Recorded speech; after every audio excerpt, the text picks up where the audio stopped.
All right, I got a bit of a cold today. We back. Josh is going to take care of whatever number podcast this is because I forget. But welcome back to the Bricks podcast. Yeah. I think we're still settling on the name. Maybe I was thinking of like brick by brick, or Brick by Brick is dope. I don't know. You mess with that?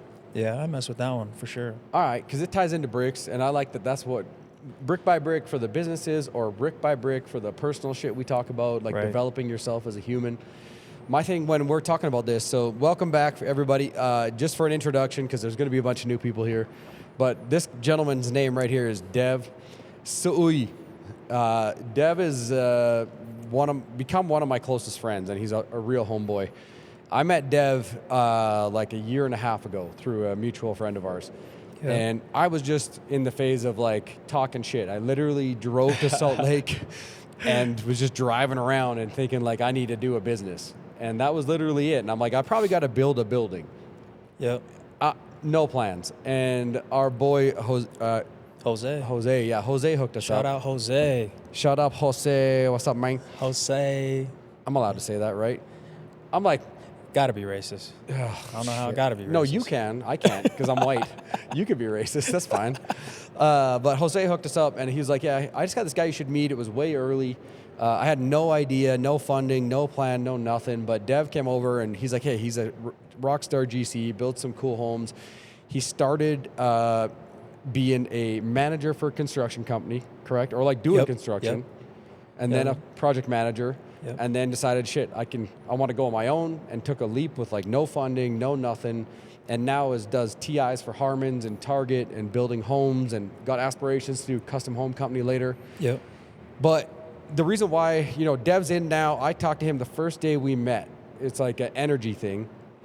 You just know when you meet someone, and then we'll share the background. We're getting into a lot of shit here, but you just know when you meet him, this dude is a real dude with high integrity, who's a boy, and regardless of what he does, when you start talking to him, it's obvious he pays attention to detail.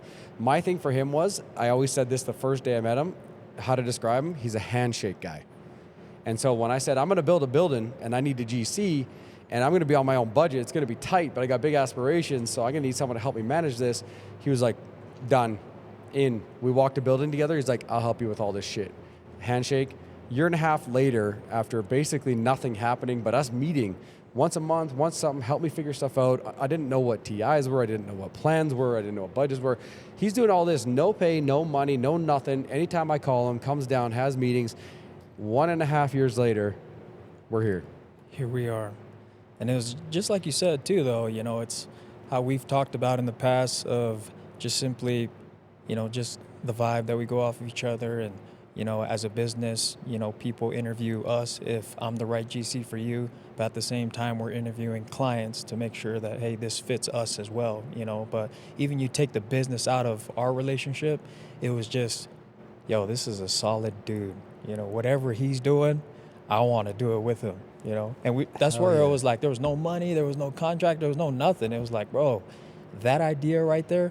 And again, it wasn't just the idea. Whatever your idea would have been, we were on with it. I was on with you just because of the dude that you were, right? The handshake. You can tell by, I feel like this is one of my personal skills, is to be able to read people, right? Mm-hmm. And you're the same way too, even when you interview, employees, you can already tell when they walk into the room, the type of person they are, the way how they walk, the way how they talk, the way how they shake my hand, look at me, body language, all that stuff, right? Yep. Just those little things can tell me so much about a person, right? And when we first met, same thing in the Starbucks. Yeah, bro, remember the time you missed the turn like 3 times and I was in the Starbucks and you just kept, bro, I missed it again, bro. And I'm like, yo, who is this dude? ADD as fuck, doing 5 things, texting, emailing, driving. Yeah. And never even met you at that time. I've never seen you. There was no face, to the name. I just knew you from Jose, and we just called over the phone. And then we decided to meet up at Starbucks, and then you show up, and you're not even that face that I put to your name, our conversations, this dude's all tatted up, neck tattoos, you know, and everything I heard about you. I was like, yo, this is not what I expected, you know. Really? I didn't even know that. You've never told me this. Yeah, I did. That is not what I expected. But again, it doesn't even matter. It's just the energy, though. You know, the energy Yes, is tells what you drove us everything. together, you know, and it didn't matter what we were going to do. We didn't even know what we were going to do, actually, you know. Nope. We were just going to go with it because we knew that, hey, whatever this dude is doing, I'm there, right? This is the thing I'm talking about with like what drove me to do bricks, and I shared a bit of this backstory before, but like I've been doing companies for 20 years and built a bunch of shit and had some success with it. They've gotten really big by normal standards. Let's just say that. It's not to say ego-y, but what it implies, like when you talk about a company, you talk about number of employees or market cap. People can cap all the time and talk shit about like, I built this big company, a big other, but okay, but how do you quantify that? Yeah. Right? And the purpose of quantifying is not to say that, okay, it's a $250 million company, 200 employees or whatever, multiple times. The purpose is, what does that mean for you as a person, to you to have gone through that? Yeah. Like, he really built that. That's why I say, like, people build like, oh, I got a $100 million thing. Okay, but what is it? Is it an Amazon shop that you sold $100 million worth of fidget spinners?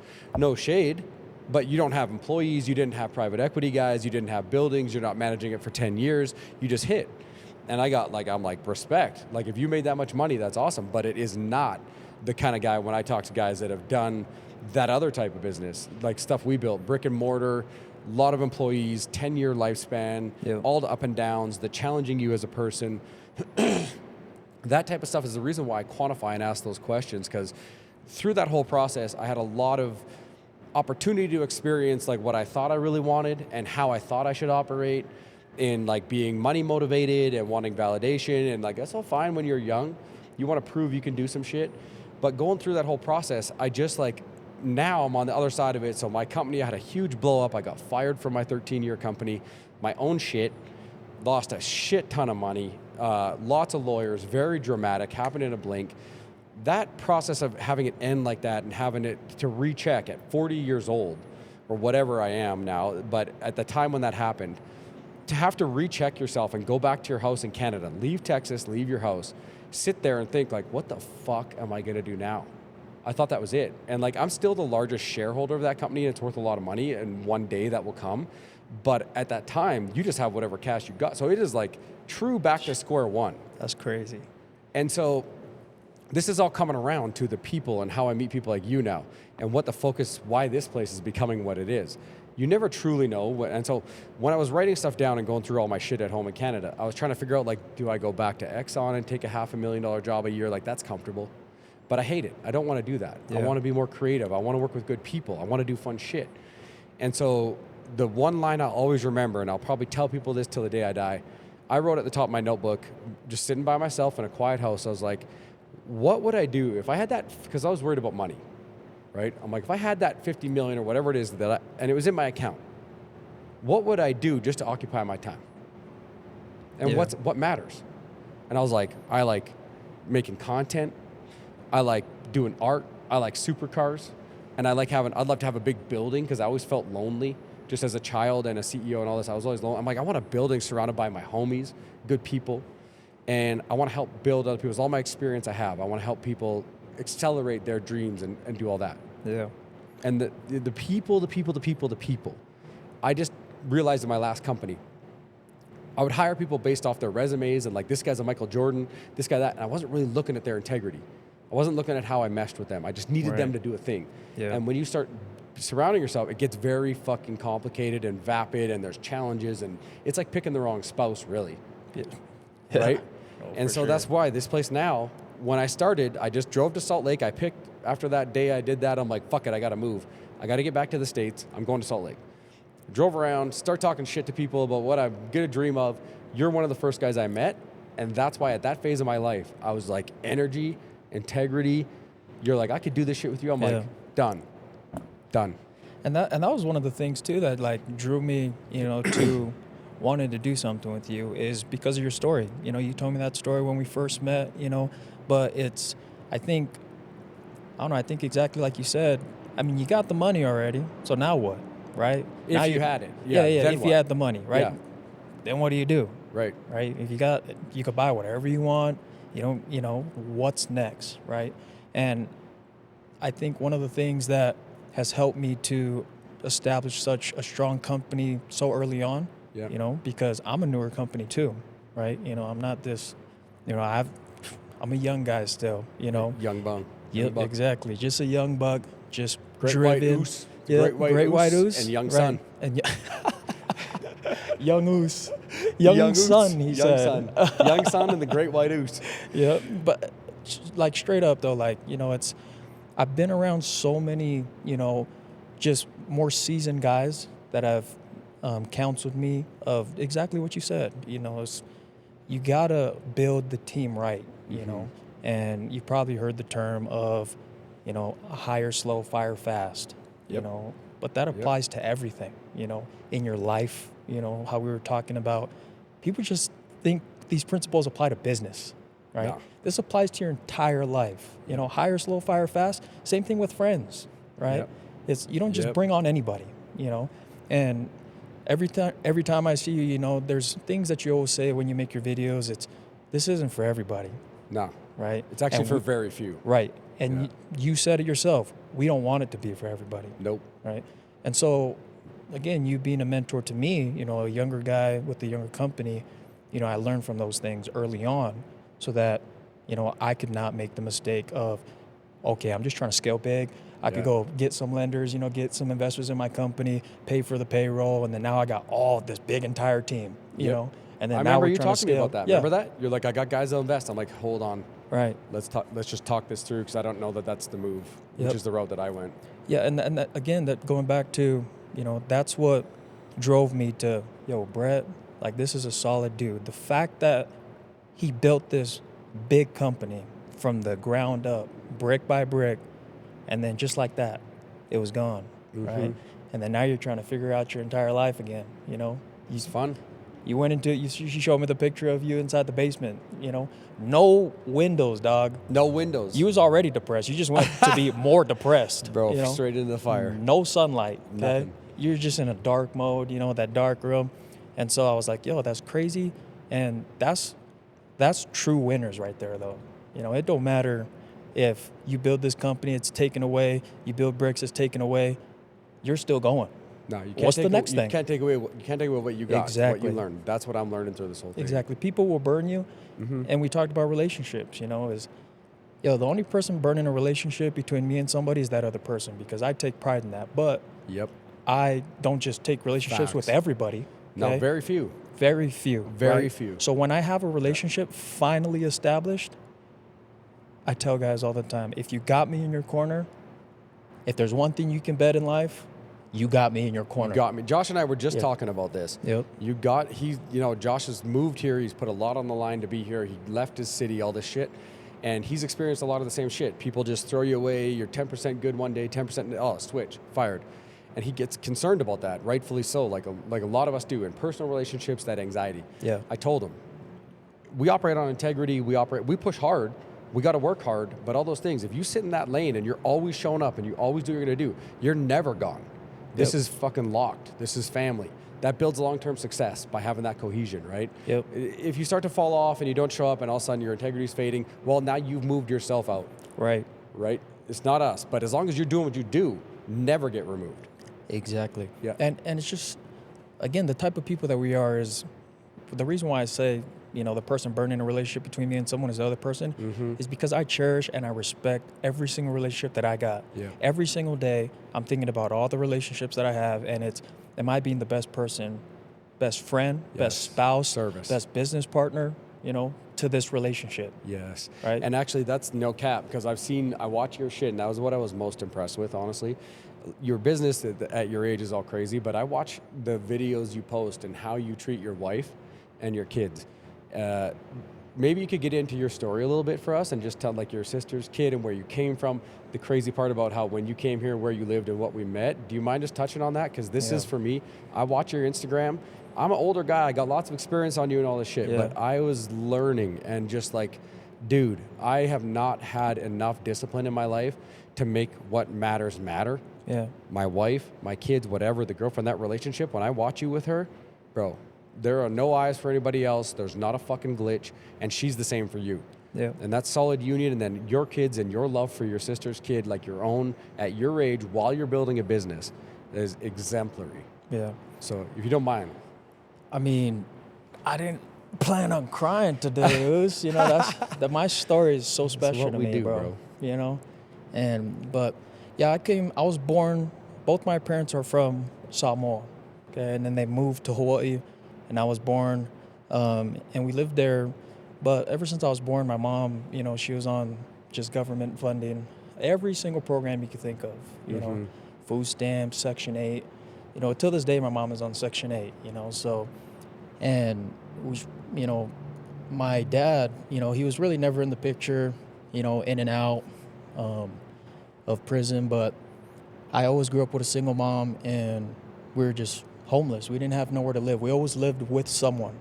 We never lived on our own. We didn't have our own place. Never had your own bedroom? Nope. And where I'm from in Hawaii is a place called Halava Housing. I saw the pictures where you took Danny there. Yeah, I showed you the video. Yeah. I mean, it's a concrete box, bro. Concrete box, concrete floors, concrete walls. Stacked on top of each other. Yeah, you got the clotheslines outside. Yeah, you know? like straight up like movie ghetto. Yeah, movie ghetto, bro. Yeah. You know, and if you're from Hawaii, like that's one of the main projects. You know, and people who know Hawaii is, you know, they know that that's one of the main ones there. But I mean, it was tough. You know, I grew up with, you know, my mom was strong with partying. She was young. She was very young. And she was just in that party mode, you know. She just wasn't ready to be a mom, you know. But she was trying, though. She was trying, and then so, you know, a lot of guys came in and out, and, you know, then my sister was born in Hawaii, and, you know, there was that baby daddy drama, but I grew up in a household where my mom got beat up all the time, right, by different guys that would come in, you know, by the people that we lived with would beat her up because, you know, it was just drinking, right? It was drinking, and chaos. You know, they couldn't handle the stuff, you know, and then so I grew up, you know, just literally watching my mom with my own eyes on the ground talk about ground and pound, dog. You know, someone's on top of her just fucking just beating her, you know. That's crazy. But I always tell people, like, I remember shit at a young age. Yeah. You know, and they say, well, how young? I'm talking fucking 5 years old, you know. Even younger than that. Well, when it's that traumatic, your brain is going to imprint that. Yeah, that's all I see, you know, is my mom just getting beat up, and, you know, and I'm taking care, you know, when my mom would get drunk, you know, I'm taking care of my sister, you know, who's a few years younger than me. Yeah. Right? At a young age. There's nobody else. You want to talk about there's nobody coming to save you? Young Devin, there's nobody coming to fucking save you, dog. Yeah. You got your mom not there, your dad not there. Your sister is crying. What do you want me to do? Like, you know? How old were you? Were you like, you got to find your own food sometimes, or you guys wouldn't eat, or was any of that stuff going on, or like? Yeah, I mean, no, we would get food stamps, you know, but nobody like actually give you the meals. Like they're all partying or like not there. Dog. Like you got to go find something like in the kitchen, like get it yourself. Or? Oh, dog, we had this. There's these crackers in Hawaii, like come in a tin box. Yeah. We get those crackers, put butter on it.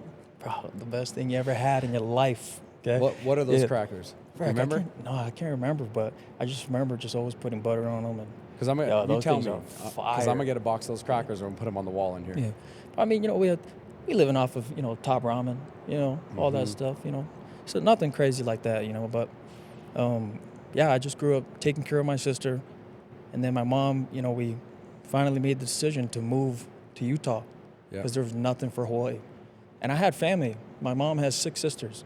Yeah. Yeah, and so we had family there in Hawaii too, and I get it. You know, the older I got, I get it. You know, I understand now, you know, the phase that my mom was in, you know, that, yeah, maybe she was hard-headed at the time, you know, and just wasn't ready. When she had me, she was 19 turning 20. Yeah, that's a child. Yep. That's what, you look back, like even me now, right? I'm a lot older than you. My perspective of what a 19-year-old is now, bro, that person still needs someone teaching them, taking care of them, 100%. And feeding them. That's wild to have a baby. Yep. You know? 100%. You know, and so that's exactly what we had to do. We had to make a move, you know, and again, now the older that I am and I look back at this story, you know, in our life, is like it must have been so hard for my mom to make that change, you know. Brave. That's all she knew was Hawaii. Abused, anxiety, drinking, kids, and it's like, I'm going to move to the mainland? To the mainland. That's and give brave. up everything? Like with two as kids? much as we get, like, when we get in our shit, because I experienced nothing like that, but a challenging childhood. Like I was super ADD. I got expelled from 8 schools before grade 4. They had to, because they just would just stop talking all the time. I'm drawing on shit. All of grade 4, my teacher, I was the last French school in my city, and they couldn't kick me out of it. And this is just like wild to me. It's like you got a kid you're supposed to be teaching, Right. and because he's disturbing, I wasn't bad or anything. I just asking questions, talking to kids. They would just expel me. Like, what the fuck are you doing? This is what you're supposed to be helping that kid. Right. But anyway, so grade 4, the last school, he can't get rid of me. And literally can't go 1 minute. He'll go to teach, I'm talking to the guy beside me. He's like, shut the fuck up while I'm teaching. I'm like, got it. Damn. 30 seconds later, I'm talking. So this is what they're dealing with. I get it, but like, you got to help that kid, put him in a special class or something. And so what he did is he just moved my desk behind the piano. And then, when you buy a fridge, you get the like cardboard part on the outside and it's got like the Yep. hard top. He just brought the cardboard walls, and then every day when I'd sit in it, he put the cardboard box over my desk. So, and this went on the whole year until my great-grandfather died, and my mom came to the school to get me, to tell me. And she's like, hey, I'm here to get my son. And he's like, where is he? And all the kids pointed at the box behind the piano. And she's like, are you fucking kidding me? And she goes and looks, and I'd been in the box. They knew I'd been in the box for a long time, because all on the inside was all graffitied. All drawings everywhere on the inside, like my little prison. Damn. I couldn't hear anything. I could just barely hear noise. So grade 4, I didn't learn a single thing, right? And like that was one event. And the rest of most of school, I spent in my desk in the hallway, like for every grade. I don't learn fuck all. That's probably made me who I am today, because I didn't need to learn shit. I could just go write tests and pass. And my whole thing in high school was like, teachers would just be pissed, because they'd be like, hey, can you put some effort in and listen and do all this shit? And by then I was fed up and I was ADD. I'm like, nah, you guys ain't it. Like, you failed me and I don't like this shit. Go fuck yourself. And they're just like, but you're going to fail and you're not going to get to pass. I'm like, look, what do I need to pass? They're like, you got to get an 86 on this test. You have not been listening all year. I'm like, I can figure this out. Boom, 90 on a test. And then they're just like, fuck, like this kid could do it. Like, this kid's got intelligence. He's smart. And he just won't get 100. He could do an honors roll. And so they were always mad because I'd be getting 51%. That was my goal. I tried to get 51. I was like, yeah, done, next grade. And the part that I'm thankful for, and like at home, my mom was also very young, and God bless her now. She's a fucking saint. She like has riding school for kids, but back then it's the 80s, and she was under high pressure. She had her own modeling agency. My dad was gone with his business. They were never home. I was always at my grandma's place, and when mom came home, she was raised by my grandfather, who was German, and he had a trigger, like a hair trigger, and was violent, right? A little violent. And so, but he had daughters, so it was like a little controlled. When my mom grew up in that like a physically abusive environment and then came to me, she's a female and now I'm a male. So she went off way harder. And I remember looking back at pictures of me just the other day. I was having a conversation with a friend of mine, and we found a picture of me, and it's like this little mushroom cut little Brett, like this tall, fucking Lloyd and Harry haircut, Bowl fucking cut. fishing, bowl cut. And I just think like, I'm like, I remember getting my head banged off walls because I would set my mom off just like I set everybody else off so much, and she just couldn't take it. And she was like 24, and she just couldn't deal. And she'd snap because of her abuse. And so I remember vividly, I have those memories, just running away and getting bashed against the wall and trying to catch me and grab me and scratch. And I remember just seeing like blood on the wall from like getting my head hit and I'm bleeding. This is regular from like when I was little till like 13. Yeah. And I don't want to paint her in the worst picture. She's fine. We talk about openness. Yeah, for sure. But like the rest of it was like very lovey. Like she would immediately feel guilt when she came out of the cloud. She was like, "Oh my God, great house, great this, other that." But it was very inconsistent, very all over the place. And so I just don't trust no one. Yep. The whole school thing. I think it actually helped in my professional life because it's like you, ain't no one coming. Ain't no one gonna help you. No. Figure it the fuck out. You can't go get someone to teach you how to do shit. Just do it. Yeah. Right? And that's exactly it, and I want to be clear too. Even looking back at all those times, those hard times, I loved them. You know, like that, sure it was, traumatizing. There's some stuff that, I don't wish upon any kid to go through, Mm-hmm. But I loved them. I'm blessed. I love my mom. You know why? Me and my mom have the closest relationship. Me too. Me too. She's a saint now. Yep. You know why? Why? Because you love yourself. So Yeah. you wouldn't be you, and if you didn't love yourself right now, you would hate all that. Yeah. But true, because you love true. yourself and you found a way to settle yourself, you're like, I wouldn't be me Yeah. without all that, and No, I don't it's want to be very nobody true. else. And that's exactly it. Again, I love my mom. I love, how I was raised. There were some hard times, but look at me today. My wife tells me how good of a man I am, but it's because of what I went through. Even though that my mom, was very young, you know, probably wasn't prepared to be a mom at the time, didn't want to be a mom at the time, probably. She just was young, wanted to party, Yeah, which makes sense, right? that's what 19-year-olds do. Yep, which makes sense. Mm-hmm. But she still taught me principles. She still taught me respect. She still taught me to believe in God, whatever it is. Don't matter religion, just believe in the higher Yeah. power. Believe that there Yeah. is a God. Just not all yourself. that stuff. You're right? not the center of the universe. Yeah, it was very much so. Do what I say, don't do as I do. Right. Right. Yeah. And I loved my mom, and so we moved to Hawaii. We moved here to Utah, okay, and we're in the same boat now, just in a foreign place to us, right? We've never even seen snow. I remember when we was on the plane and we got up when the plane was, about to land, and it was me, my sister, and my mom, and we're just like, oh my gosh, look, there's snow. Like everybody's just like, what the hell? Look at these looking colored people, on this plane, and we're like, yo, there's snow. Bro, I'm in like swim shorts, flip flops, Yeah. We just came from the tropical, That's where we you lived your whole we came life. from the beach, Yeah, right? yeah. Get off the thing, and I just remember it was like, what in the hell is this? It was cold, it was freezing, but it was so cool because you only saw that on the TV. Yeah. Yeah, snowballs. We had sandballs, bro. And so we were excited. We came here. We lived with people, Yeah. And it got to a point where who we were living with moved, and we had nowhere to go. And then the neighbor actually worked at a hotel, and he's like, "Look, I'll get you guys, 5 nights at a hotel." So we lived in a hotel, and that was dope. Okay, because we ain't never That's lived. nice. We ain't never been in a hotel. It was a Holiday Inn, nothing crazy, but Yeah. still, I was like, yo, we in a hotel, like, this. gonna we be got, all we got a right. swimming pool, Yeah. And then 5 days was up. Now what? Where do we go? And we ended up at the homeless shelter, and we talked about how you're trying to find that building. He's like, yo, I got this building. You got to come check it out. It's a dope building. And instantly I was like, bro, I know that building, dog. And it was tough, my mom and us kids, again, as the older I get, the more I understand, how lonely my mom must have felt, you know, Yes. because, and again, the love that I have for my mom is, I wish I was me to be there for my mom, me now, Yeah, right? bro. Because that was, man, I'm thinking about me and my kids and like how hard it is just to raise kids, Imagine just being a single parent, raising kids. You got nobody, Mm-hmm. no one's coming to save her, right? But she got kids looking up to her, depending on her, right? And we're in this homeless shelter. And what was crazy about this homeless shelter too is you couldn't stay there. You had to leave during the day. Mm-hmm.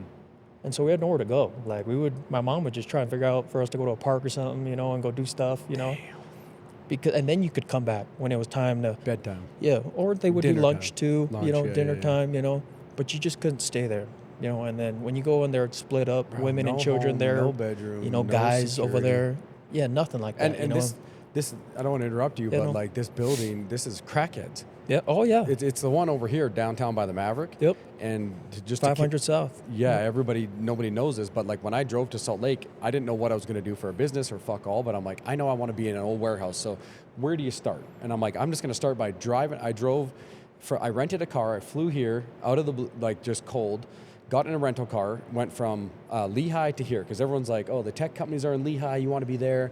And I just went street by street with my notebook, writing down addresses. I went north-south first, every street, up and down, because I need to know the city, and I need to see what's going on, and I got to get a feel for this. And then I went east to west. It took me 10 days, up and down and up, and every day just get up, to get my notebook. I'm like, that's a cool building. Write down the address, and then get a feel for what I'm doing. Like, does this feel right? And then I ended up down here, and I saw this building, AZ building, and I was just like, That's the building. Yeah. That's the one. That is sick. And I don't know why, but I just picked that one, and I walk in the front door. I park that rental car right by the mail place. I walk in, and I'm just like, hey, who owns this building? Like, is it available for lease? Bro, I got no bank accounts down here. I got my limited money. I got no credit. I got no company. I got no people. I got nothing. And I'm just like, I'm just going to go tell these guys I'm leasing this massive 10,000 square foot fucking brick building downtown Salt Lake. And then I'm going to figure that out. And don't know why, the first guy I talked to when I walk in, because it was locked up, can't even get in. I knock on it, he comes, and I'm like, do you know who owns this? He's like, yes, me. And the first guy I talked to is Brandon Blazer. Yeah. Brandon Blazer. Brandon Blazer happens to be the biggest real estate developer in downtown Salt Lake. He owns all of this. Luxury real estate, multi-billion-dollar fund. That's a good dude. Dude, and he is one of us. So we sat down and talked for an hour. I told him my story, that I come from Texas. I had a tech company that blew up, all this shit. He's from Texas. He was in tech. He came here. And I told him I had this vision for this shit, and just like me and you, he was like, I'm in. You let me know what you want to do and how. And I'm like, I got to go get some shit together, but I'm going to make this work. Yeah. This is Brendan Blazer's building. We're leased. So that AZ building, for what Dev's talking about, on the back half of it is the sketchiest crackhead homeless shelter ever. It's surrounded by people in blankets. People are doing drugs out front of it. There's always police there. It's rough. And I remember talking to Brendan Blazer. I'm like, what are you going to do about that? Like, that's a bit crazy. If you're going to redevelop all these cool warehouses, like, that's a little crazy. And he was like, yeah, we got a plan because we want to help these people. He's very into it. He doesn't want to just shuttle them all out. He has a human heart, and I love that. And then I meet Dev and bring him in, and I'm like, hey, come see this building. Now we're caught up to what Dev was saying. Dev kind of stood there with a look on his face for a second, and I noticed it right away. I'm like, everything good? And then he told me. He's like, it is just tripping me out right now that we met and we're talking about this. That's where I used to live. Yep. And I'm like, Yep. what?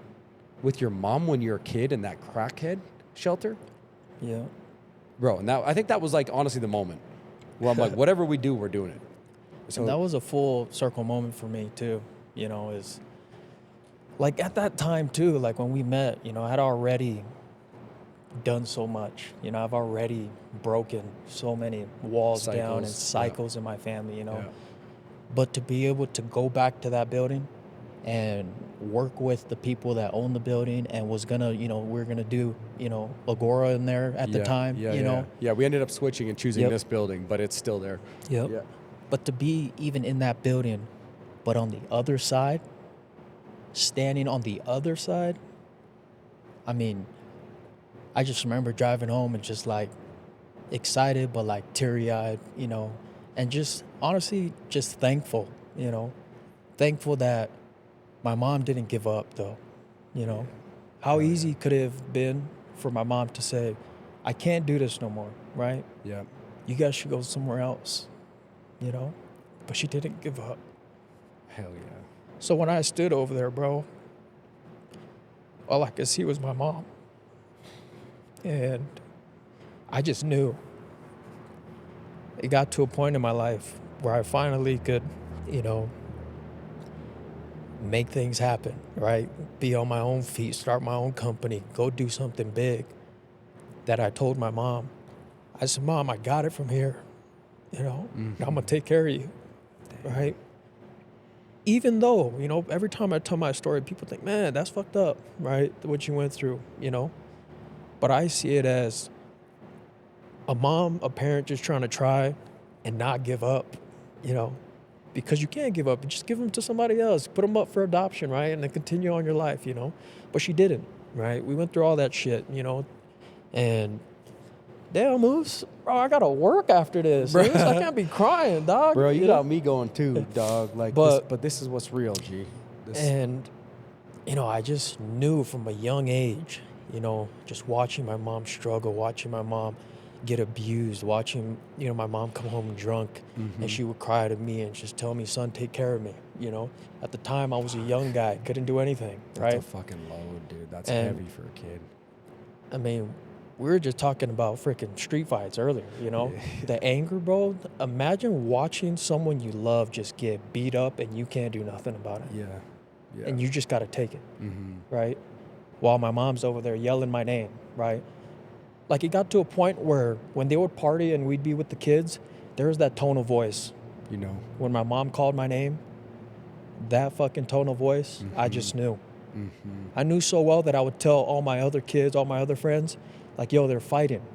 They didn't know. Yeah. Yeah. And I said, trust me, they're Mhm. fighting. We got to go, Yep. right? Yep. Sure enough, we go to the other room. Shit's everywhere, Yeah. right? Yeah. That's how often it was in my life that my mom would get into it with somebody, you know.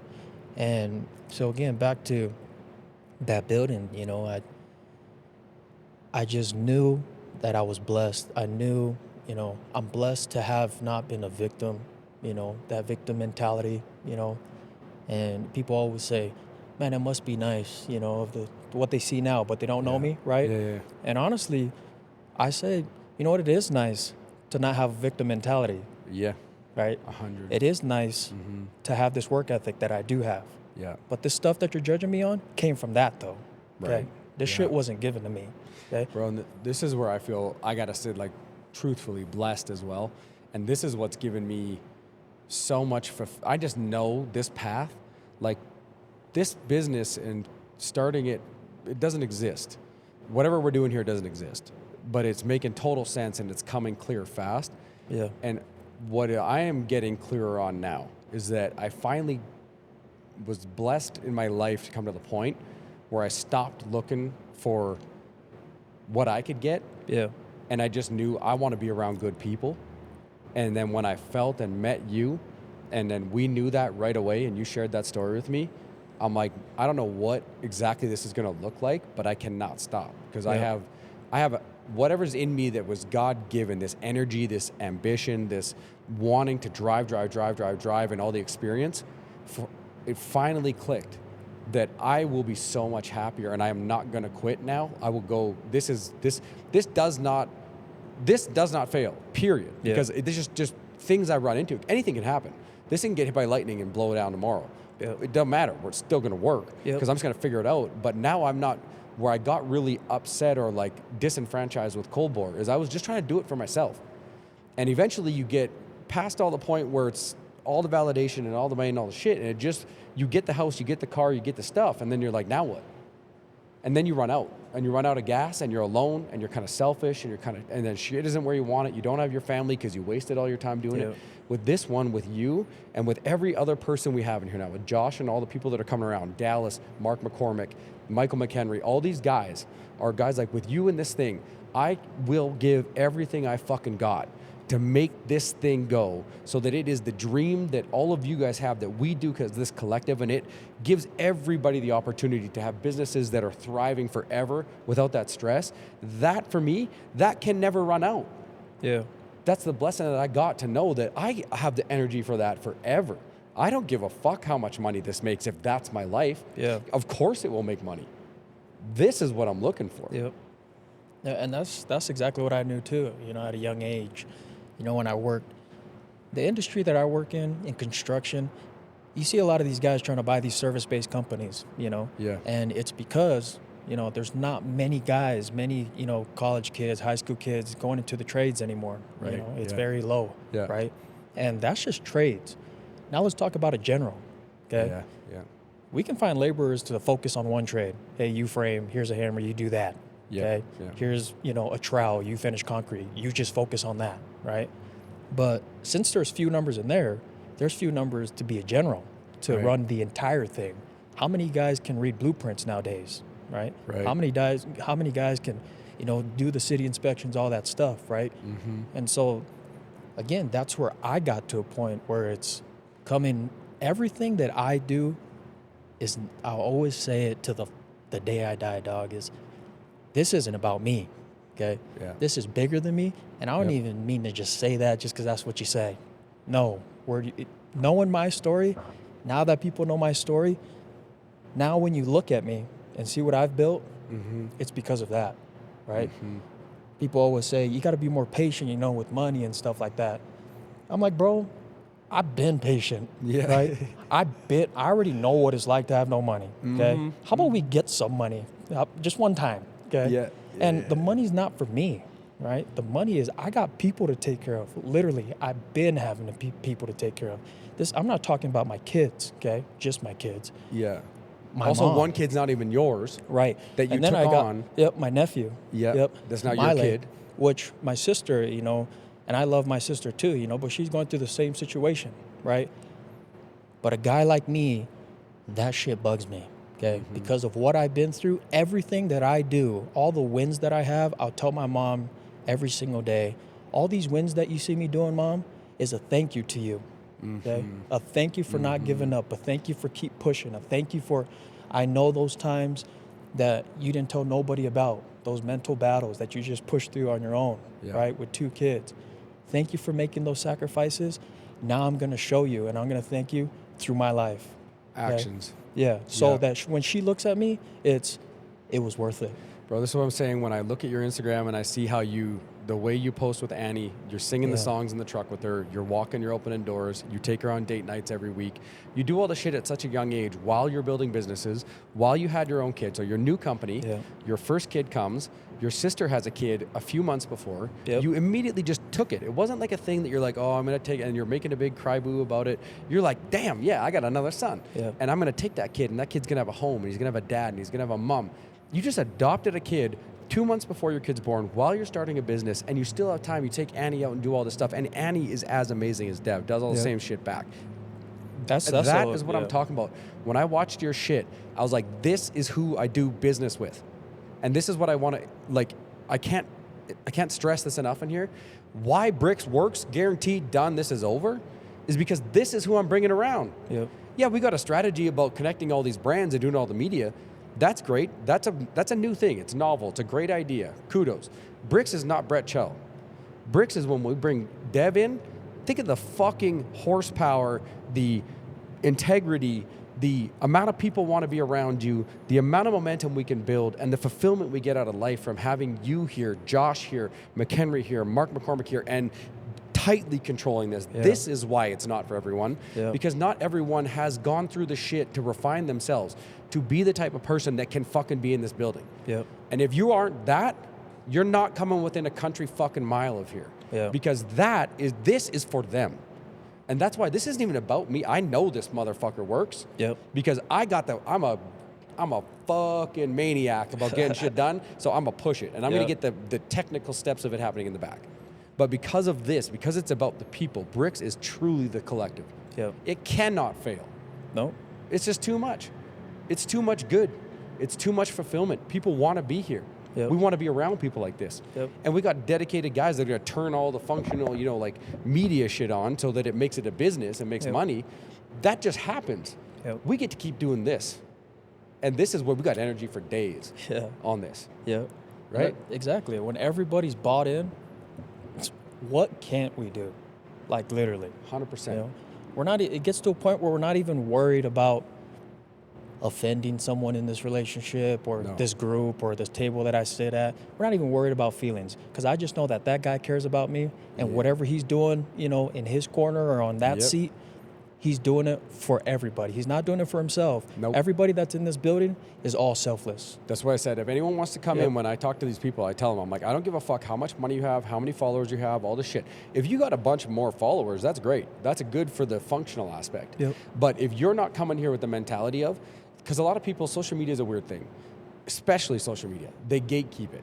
And they're like, I have 300,000 followers. You don't get to get posted on my shit. And they only post people that have more followers because they're trying to get on clout. But they're not going to post that guy who has 2 because you didn't earn this and you got to pay me. How are you going to give me the value I'm giving you? Don't fucking come around here. Because this place, I don't give a shit about that. You're going to have a mentality that this becomes stronger than the individual. And if you come with a service mindset to contribute, to give, whether that's in all aspects, the business that you bring, the ideas, the time, the energy, the love, and the social networks and whatever, if you're here to give, then all other 14 people, if we control that tightly, are here to give to you.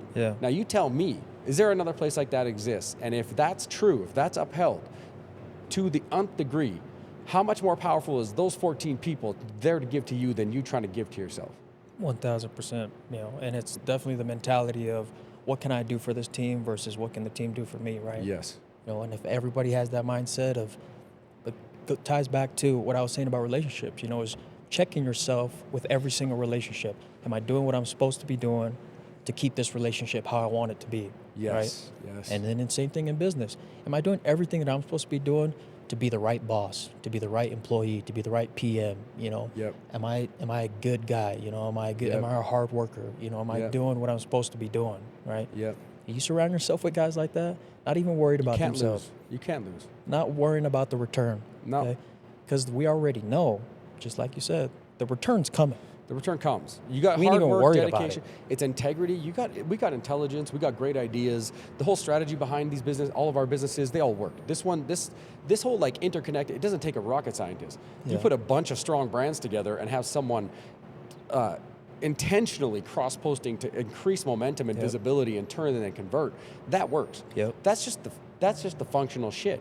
If you focus, the main focus is on the people. Right. And you put the people in here that are these type of dudes and women that are 100%. Integrity to me is not like a sliding scale, because a lot of people think this. I'm a pretty good person, and they let themselves get by in life because most of the time I give people money, or I be nice to someone, or I do this when I'm in a good mood. But what do? It's what you do when Right. you are fucking stressed, when you're under duress, when you have a shit fucking moment. Do you dip on people? Do you fuck off and satisfy some emotional need or some physical need, or do you fuck off when you're at your lowest? That's when integrity, that's what defines your character. Not when you're in a good mood, not when it's easy to show up for people. When people ask you to show up for them when you're at your lowest, that is the kind of people and the only people I will have around, because integrity Yep. is not a sliding scale, it's 0-100. Yep. And I live by that. How you do anything is how you do everything. Everything. And so if you don't have integrity in the moments when nobody is fucking watching and you're down on your shit and you think it's okay to go fucking take some money from Jump this ship. guy or jump ship or go cheat or do whatever, bro, get the fuck away from us. And if you cheating on your wife or you're cheating on your girlfriend, don't even think of applying here. Right. Don't, because if you're gonna break that union of that do one that that's to supposed to be, us. anyone that will cheat on their wife, 1,000% will Right. fucking backstab you in business. And so like, I don't mean this to be like too harsh or too whatever. I have not been perfect. I have cheated in a relationship a long time ago. Nobody's perfect. I'm just saying at this point in my life, with going through all the shit I've been through, I've experienced so much fucking loss and pain and all the shit, personal and business, that I just understand now that I must live this first. I must put this building up. I must put all my money on the line, and I must live that integrity. Because otherwise I cannot ask people to do the same thing, and I will not attract the people that are like that, which is you. Yep. And Who the fuck just- is over just- there throwing just shit like around too? Who is that? Can you hear that? That's a big ass rat. By the way, we roll, we authentic, we don't edit nothing anyway. It's fine if they're out there throwing lumber. Who is that? Oh, it's a No one? ghost, bro. It's a ghost? That's a I ghost? heard it too. I heard that. It sounded like, that's crazy. Annie, you hear that? Annie's here, by the way. We were just talking about you. You're the rock star. Come over here for a sec. Come put your face on camera and talking to Des Mike. Huh? Oh. Annie, go behind Des' chair and just talk on the mic for 1 second. Just say hi. This is the real boss right here, guys. The real Yeah, CEO. The real CEO, like legit. Day this one. is the owner of the company CEO. right here. Yep. This He is knew my. when he married me what he was signing up for, you know. The real boss right here. Just kidding. My best friend right here. Annie, we were talking and we're getting into like all the shit that matters about how it's more important about the personal life and your back and what you learn and how you treat people for the business aspect, right? We talk about. Oh, Jace, you Jace. motherfucker! Of course it's Jace. He's like, it's some homeless guy. But one thing I was talking about Dev about, and you know this about how Dev and you guys treat each other in your marriage and all that shit. When I first met Dev, I liked Dev right away. We were homeboys. There was a crazy story about the homeless shelter, but is when I saw his Instagram and how you two treat each other. The date nights, the singing in the trucks, the music, the kids, the shit. That part is what was locked in for me. I'm like, I learned being so much older than you guys, I'm like, I got work to do. I haven't done enough in my life to be showing up for people. It was too selfishly motivated building businesses that when I build this one now, I need to make sure I balance this out. And if I want these kind of people around, I need to live like that. So I want to tell you that I was inspired by you guys. And that's a big reason why when I did this, I told Dev, I am not shopping for a GC, no, zero. That was a year ago. And then when we did this, it's just phone call. Like, bro, go. Tell me what it is. Yep. So anyway, I want to give you credit for that because I say Dev is a man that is very rare, and he comes around from such a hard background to become who he is. But Annie is a perfect match in terms of that. Bring your face over here so the people can see your beautiful face. And you're gonna talk Can't into hide behind me. Annie's just gonna be Sorry, hyped up I'm after right here. this. I'm Can't hide just behind me. stopping in for a sec, but I always tell people Dev's the best person I know, and I genuinely mean that. Like, and honestly, we grew up together. We met when we were in high school. I was 16 years old when I met him, you know, and so just being able to grow up next to somebody like that, you know, where our relationship is based on our friendship more than anything, and so Yes, it's beautiful. just lucky to live life by his side. Bless. Watch him Damn. do all the things that he does. He's amazing. So I should get a front row view. Love you. Love you. This is a real shit right Killing there. it. All right, well, we appreciate the CEO stepping in. She's really in charge of all of That's us the real idiots over here. boss. She's the real boss. By the way, today is the first day that now Seui Construction has their offices set up in bricks. Look at those right there. tables over there. That's bro. what I'm talking about. Yeah, we don't need nothing fancy. We just build fancy shit with simple things. That's right. Yeah. All right, we've probably been going for a little bit here. We got to save it because we got lots of podcasts to do in the future. But bro, I appreciate you so much, truly. Thank you for. I've been waiting to do this one for a long time. Yeah. Because I'm like, I can't wait to introduce one of my best friends now here and the GC and the guy who's helping me make everything I'm dreaming of become real. Josh is on the other side of this camera. Me and Josh are going to sit down and do one of these, but a day one, and I couldn't wait to get you on here so that we can share your story and more people can get to experience who you and Annie are and what we're doing. And quite frankly, selfishly, damn, does this look good on bricks. It's like, there's some real people down there. So I appreciate you. No, seriously, thank you for the opportunity, for trusting in me, for just trusting the kid that, oh, yeah, he just started his own company, you know, and really believing in me. And because, again, I cherish our relationship, and you give me an opportunity, that's all I need for me to show somebody, right? And I hope, you know, that the younger generation or just anybody, when they see me, I cheer for everybody, okay? I stay in my own lane. Find your own lane. Once you find your own lane, talking to the younger generation, you could go at your own fucking speed. You want to go 100 miles an hour? Go 100 miles an hour. But it's when you guys start to look into other people's lanes, start to merge, right? Because now when you merge into other people's lane, their speed is different. Yeah. I've had that problem. I've merged into the rich people's lane, right? Yeah. And then all of a sudden, I was going too slow. I thought, man, I'm falling behind. Now I'm ungrateful for shit, right? Because I'm in a lane where they're going 100 miles an hour, but I can't keep up. So I feel like I'm behind. Yeah. I'm in the wrong lane, right? Yeah. But then I've gone into lanes where I've been around people where they're going too slow for me. Yep. And then I kind of just feel like I'm settling, right? Find your own lane. Be in your own lane. Go at your own pace. Get with the right people.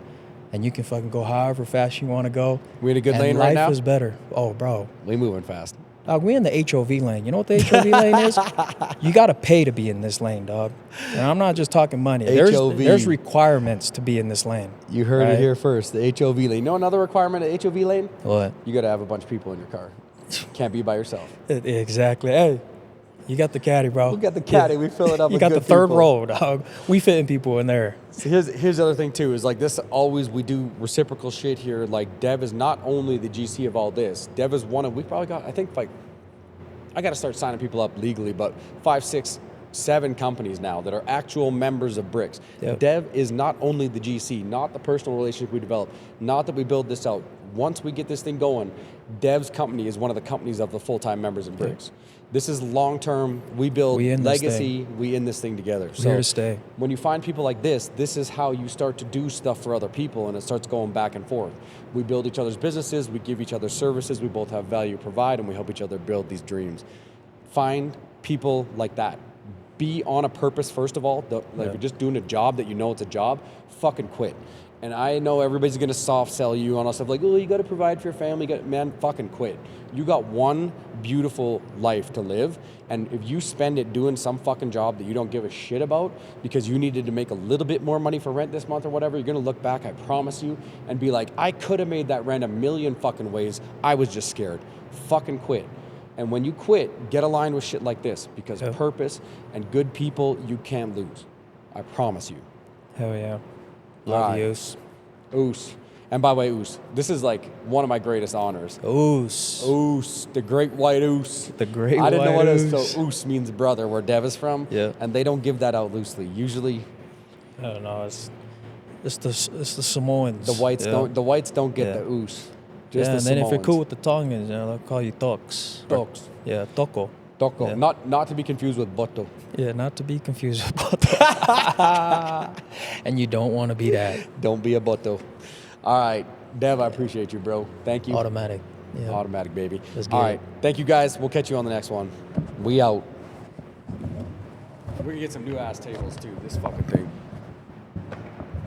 Dude, that That was fun. was the one that I wanted to go on. We don't gotta try. We don't gotta script it, bro. That's some real.